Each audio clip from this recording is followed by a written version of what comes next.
আসসালামু আলাইকুম। কাঠের লিটার বের করে শেষ করছি। এখন ফার্ম ধোয়ার কাজ চলতেছে। ফার্ম ধোয়ার কাজ হয়ে গেলে মুরগি বের করবো, সরি কাঠের লিটার আবার ঢুকাবো। এই যে দেখেন ধুইতেছে, এটা হলো খাবারের টং, দেখতে পাইতেছেন যে এগুলো ভালো করে ধুইতে হয়, নাহলে গত সিজনের যে ইয়েটা রয়ে গেছে, গত সিজনের যে ময়লাটা রয়ে গেছে এটা থেকে যাবে। ওই ময়লাটা ক্লিয়ার করার জন্য ভালো করে ধুইতে হয়। পানির স্পিড ভালো না হলে এগুলো মানে ময়লাগুলো উঠে যায় না, খাস পড়ে থাকে, তো এই জন্য খুব ভালো করে ধুইতে হয়। এই যে দেখেন এটা পানির লাইন, কয়বার ধোয়া লাগতেছে। ফ্লোরের অবস্থা দেখেন কত খারাপ। কিছু করার নাই, কোম্পানি এইভাবে রাখছে, এইভাবে আমাদের মুরগি পালা লাগে। এই সাইডে একটু ভালো দেখা যাবে, ওই সাইডে অন্ধকার ছিল। এই যে দেখেন ধুইতেছে।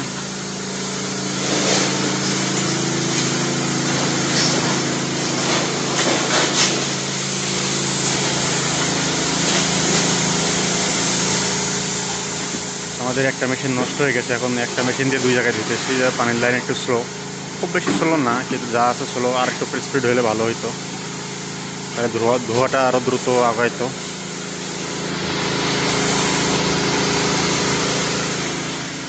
হ্যাঁ, এইভাবেই চলবে। কাজেরা শেষ হয়ে গেলে তারপরে ফার্মের ভিতরে বীজ দিব। বীজ দেওয়া এটা পোকামাকড় মারার জন্য। আর এটা হলো কেমিক্যাল, আর হলো মানে সাবান, মানে গুঁড়া সাবান। এগুলো এই দুইটা মিলে ধোয়া হচ্ছে, যাতে যে আগের বার যে মুরগিগুলো পালা হয়েছে ওই মুরগির জন্য কোনো ইয়ে না থাকে, রোগবালাই যেন না হয়। পরিষ্কার পরিচ্ছন্নতা রাখা দরকার আছে। যত পরিষ্কার পরিচ্ছন্ন থাকবে তত মুরগি ভালো হবে, রোগবালাইও হবে না। এটা যেহেতু মাংসের মুরগি, এটা মুরগি কেন যে খামার জাতীয় যত জায়গা আছে সব খামারই সবসময় পরিষ্কার পরিচ্ছন্ন রাখার দরকার আছে, নাহলে রোগবালাই হইতে পারে। একবার ভাইরাস লাগলে সমস্যা।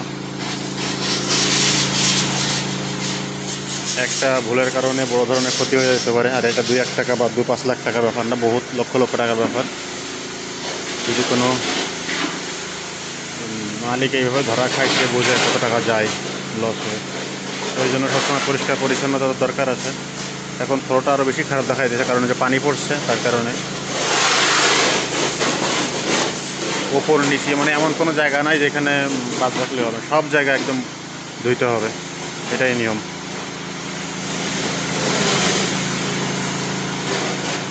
তো যাই হোক, সবাই ভালো থাকেন, সুস্থ থাকেন। আমরা ফার্ম ধোয়ার কাজ শেষ করব, এখনও বাকি আছে এই সাইডেরগুলো, এগুলো ধুয়ে শেষ করব।